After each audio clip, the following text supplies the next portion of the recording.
ঐক্য মঞ্চৰ পক্ষত আছে, আমাৰ ভাল হ'ব, নিশ্চয় ভাল হ'ব। আৰু মোৰ আত্মবিশ্বাস মই জিকিম। ক'ত কেনেধৰণে আগবাঢ়িছে এতিয়া মই খবৰ লোৱা নাই, কিন্তু মই আত্মবিশ্বাস মই শোণিতপুৰত মই জিকিম।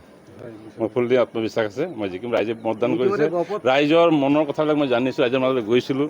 বিভিন্ন ৰাইজৰ মানে কৰ্মচাৰী হওক, মানে খেতিয়ে হওক, মানে শ্ৰমিকে হওক, বিভিন্ন মানুহৰ সেই সময়ত মই কথা বতৰা মই পাইছোঁ। বিভিন্ন বিজেপি বিৰোধী ঢৌ আছিলে, বিভিন্ন আমাৰ কা বিৰোধী ঢৌ আছিলে, গোটেই কথাৰ লগত কথা পাতিছোঁ। নিশ্চয় মই দেখিছোঁ যে শোণিতপুৰত মোৰ ৰিজাল্টটো ভাল হ'ব।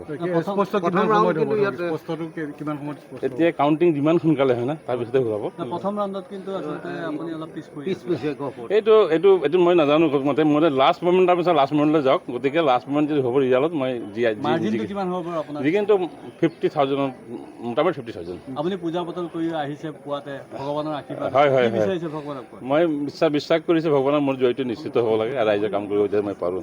সমগ্ৰ অসমত কেইখন আসন কংগ্ৰেছে পাব বুলি আপুনি মই এতিয়াও আশাবাদী 5খন আসন পাব ৰাইজে। কোন সমষ্টি হ'ব? মই এতিয়াও আশাবাদী 5খন আসন, যেনেকৈ আমাৰ নগাঁও, যোৰহাট, শোণিতপুৰ আৰু ধুবুৰী আৰু গুৱাহাটী আৰু আমাৰ কৰিমগঞ্জ।